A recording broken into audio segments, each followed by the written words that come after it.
that John Kennedy Jr. conducted with me in the June issue of George magazine that, the interview was fine, and I like him very much, and he's a very bright young man, but it is the sloppiest piece of work that I have ever been a part of. Ooh. Just a sloppy transcription of remarks that I made and that he taped. So you would think that there would be some way to transcribe this so that it was accurate. Well, here's one example, and then we'll get to the meat of this thing. He asked me, he said, who do you think makes a good politician, and what do you think makes a good politician, and whom do you like? Then I said, I like Al D'Amato. People call here, and we refer them to his office, and then every time we've had anybody with some sort of problem call his office, his staff has always been very responsive, and that has not been the case for other politicians whom I shall not name here this morning.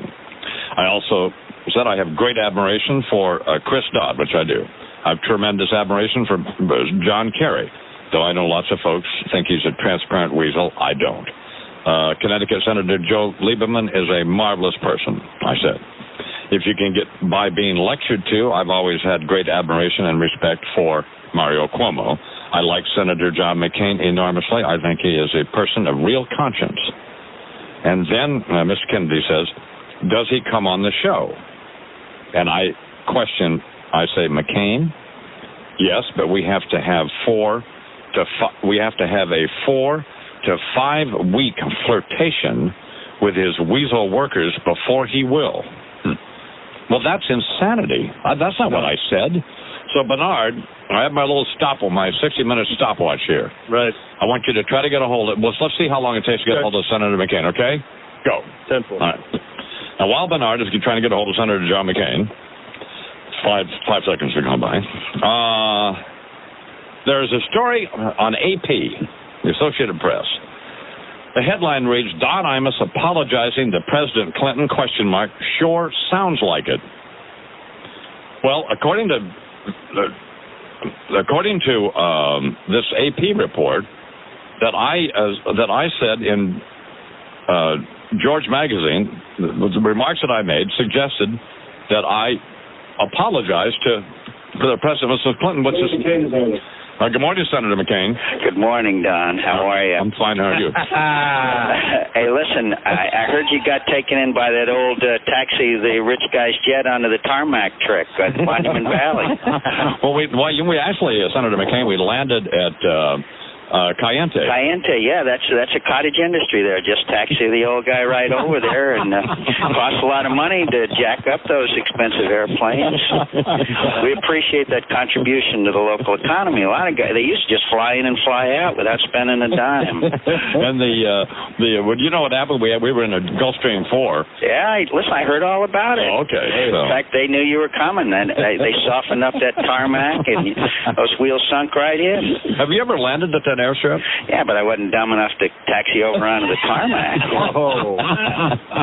Senator McCain is going to be out in, is it near Page, Arizona on May 31st?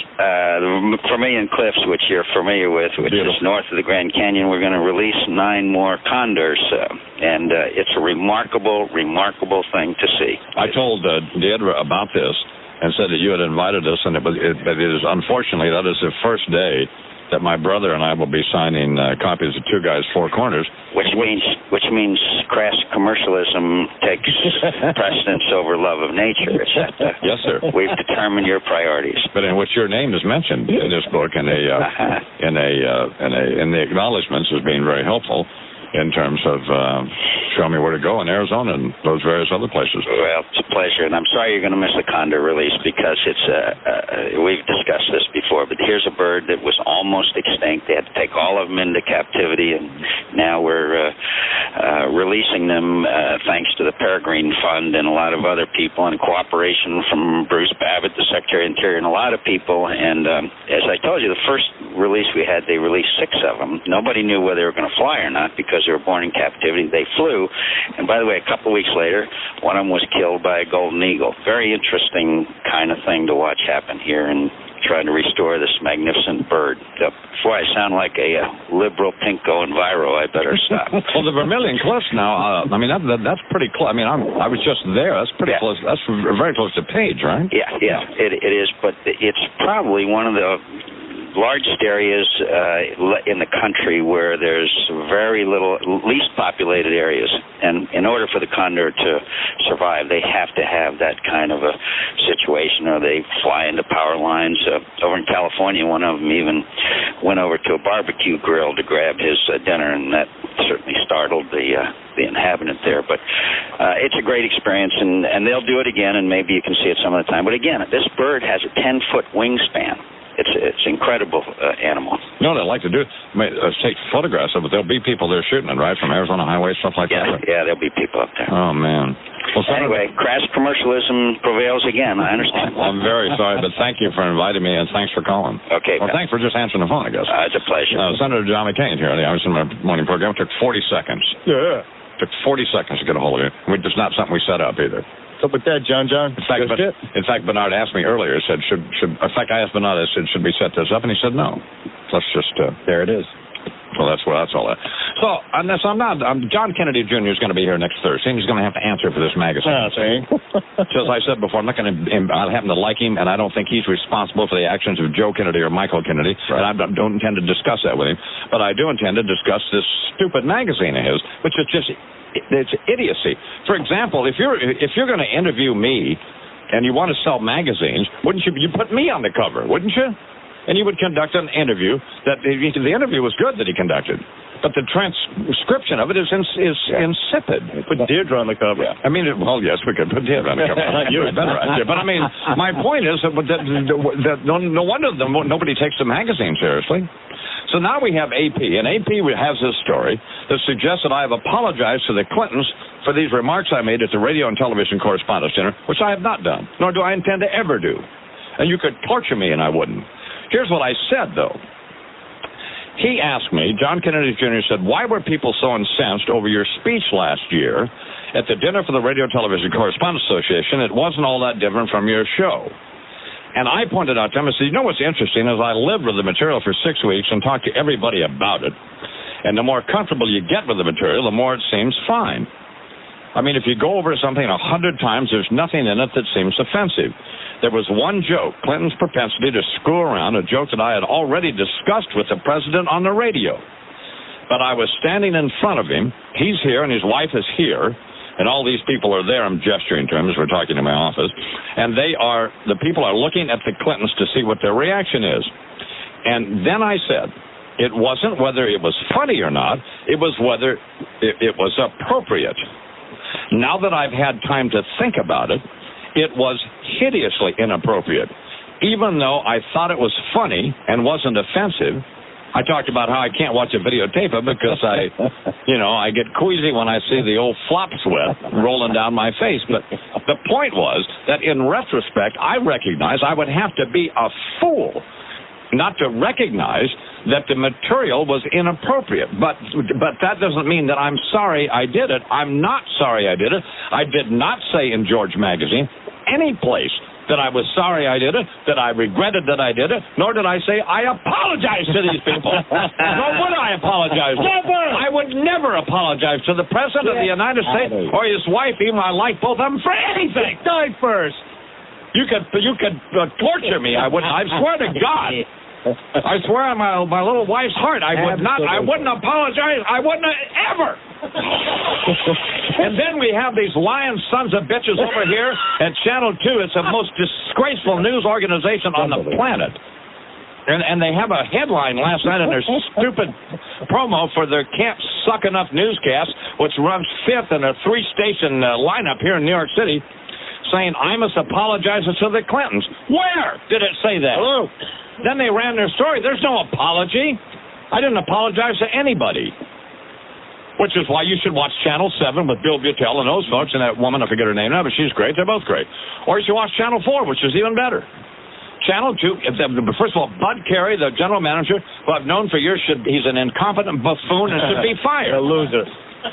And I've got a couple of million shares of Westinghouse stock, and I'll be talking to the Zen Maps. I want them out of there.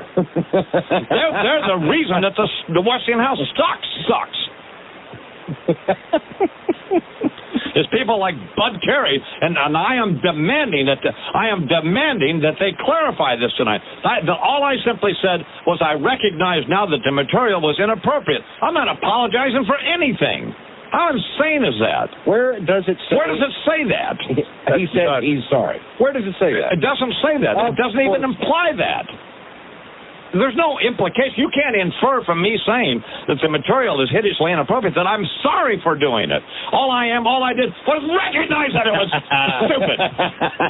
What else are they getting wrong over there? And this interview in George Magazine is so sloppy. I mean, just little things like referring to an old rock and roll radio station in New York City, 99X is 99 Action. I mean, God.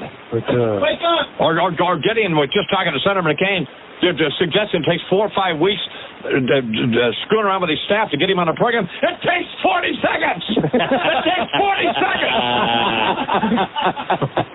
Wipe your chin now. You got spittle. Okay, that's better. That's really ugly. It's just terrible. I've got to run a radio. Now. Let me know what Deirdre goes through. Dinner. Now I get a fax from Barbara Oh. There's more. Oh, there's not through. I'm not through. So then he asked me, he says, John Kennedy, he says, oh, hell, this is such a he's going to pay for it. Absolutely. I mean, he's a nice guy, but there's no. I mean, you can't put out a sloppy magazine like this. No wonder nobody wants to read it. It's just stupid. Where does the buck stop, Sure. John? Is there anyone, he's talking about guests on the program, who have been some of your better guests, and I point out that, I talked about Tom Brokaw and Dan Rather, and how that I was surprised that here are the guys who do the news, and they're able to tell you what they think, and you may not think it's amazing, but I think it is. They're both very candid. And they said, is there anyone who's really stood out? And I say, Barbara Walters is one of the most impressive people I've ever met. She was so genuine and forthcoming, and on and off the air. Not some phone, not acting one way off the air, not showing up with some big entourage and running a bunch of jive back in my office and then doing something different in here.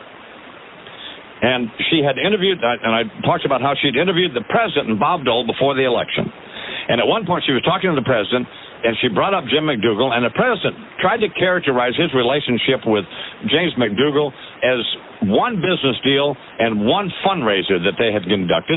And I said to Miss Walters, I said, in watching you on television, you had this incredulous look on your face, and did you think that the president was telling you the truth? And she said, no, I did not. Now, a day or two later, she had to go interview the president for this stupid show she did, the 10 Most Fascinating People of 1996. Now, as I said to John Kennedy, maybe it's not extraordinary, but I thought, and I'm sure you did too, and I know Charles did, she could have ducked that question easily. All she had to say was, well, I don't know. But she didn't say that. She said, no, I don't think he was telling the truth. And then she had to interview him 2 days later. Well, I mean, I think that's... how many people... Look at that little jerk. That little dwarf who we had a bowl with, Robert Rice, that little weasel came in here, that pretentious little jerk. I mean, I'm sure he's a nice guy and all that, but, what a little pretentious schmuck. And people like that. And some of these other bastards who like Gary Wills and some of these others, the nitwits are just... Well, Gary Wills wasn't too bad, but Robert Rice, that little jerk. That's yours. I'd pound him on his head. Yeah, dwarf tossing, baby. Yeah, that's exactly what we should do with that little bastard. So that's what I had to say about... That is what I had to say about Barbara Walters, and that's what I think of Barbara Walters. Well, now, yesterday, so I get this fact from her. Dear Imus, I tuned into MSNBC this morning to watch you, as I do almost every day. As the song goes, it kind of makes my day begin. Apparently not a Delbert McClinton song, but whatever. It was 8:13 a.m., and I was just in time to hear you say, Barbara Walters ought to be embarrassed. Then the ever-lovable Bernard said, ex-friend Barbara Walters. What on earth have I done, writes Miss Walters, I wondered, that I should be embarrassed about? Did I refuse to be interrupted in a meeting? Is it because I haven't yet read Pete Hamill's book? Is it because I think Charles is so sweet and kind? No. If you get a chance, do fax me back and let me know what this... Well, here's what I said, and here's what I believe. I think she should be embarrassed about interviewing Marcia Clark. and promoting Marcy Clark's book, which is disgraceful. And Marcia Clark is a person beneath contempt, lower on the food chain, in my estimation, than a dust mite, than Chuck's dead fish. And Robert Reich. Lower on the food chain. Well, Robert Reich is not he's not a mean, disgraceful, malicious person. He's just a pretentious little schmuck. But and I just said that I do have these people no shame, like people like Marcia Clark, who got so wrapped up in her own ego. And that the blood of and I'm not trying to be dramatic here, that the blood of Ron Goldman and Nicole Simpson are on her hands. And if she decides that she's going to take a $2 or $3 million advance from a book company to write about her life that nobody cares about, and how she screwed this case up and exploiting it now, exploiting her screwing up the case. Yes, have you no shame? And my only remark was about concerning Barbara Walters. Is that I'm not hysterical about it, but I just, I would have preferred had she not put her on the program. But obviously, it's none of my business, except I can certainly have that opinion. Sure you can. Now, Bernard has suggested that Miss Walters may have an interest in the book, but that's just Bernard being mean. Yeah. But she obviously doesn't. That's my only point. Those people, they all asked to be on this program. We just put Pete Hamill's novel on the bestseller list, and it took 7 days to put Snow in August from Little Brown, which is a can't-suck-enough old-line publisher, that just said number 8 a week from Sunday on the New York Times bestseller list, So people beg to come on this show with their books. I mean, they beg. They drive my agent, Lobster Newberg, nuts trying to get on. Absolutely. I swear on my little wife's heart, I don't care how much money. If it doesn't make it $1 billion, $10 billion, I wouldn't put Marcy Clark on this program, or Mark Furman, or any of those people. Oh, those 2 fat, sleazy cops, Van Adt and that other crook.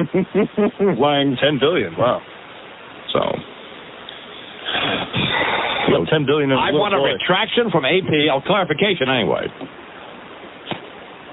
Clarification will do. I'll never cooperate. They're always asking me for stuff. Okay. They always want to know if they can have permission to use this and use that. The answer of now will be no.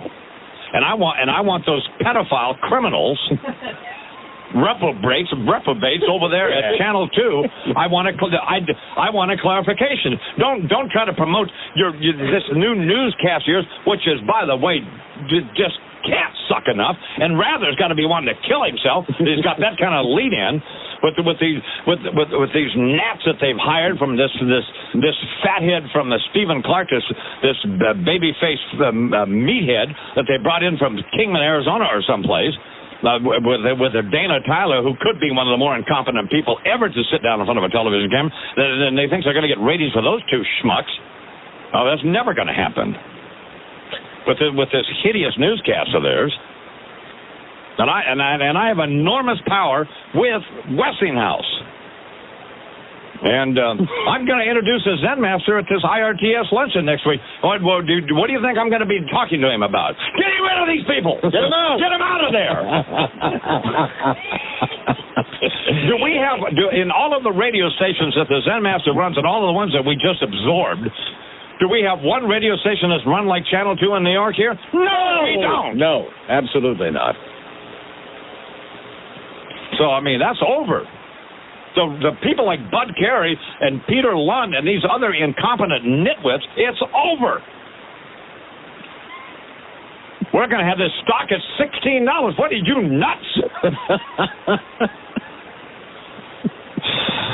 Listen. I am the God of hellfire, and I bring you in the morning. Only on the new Talk Radio 1230 FYI. The John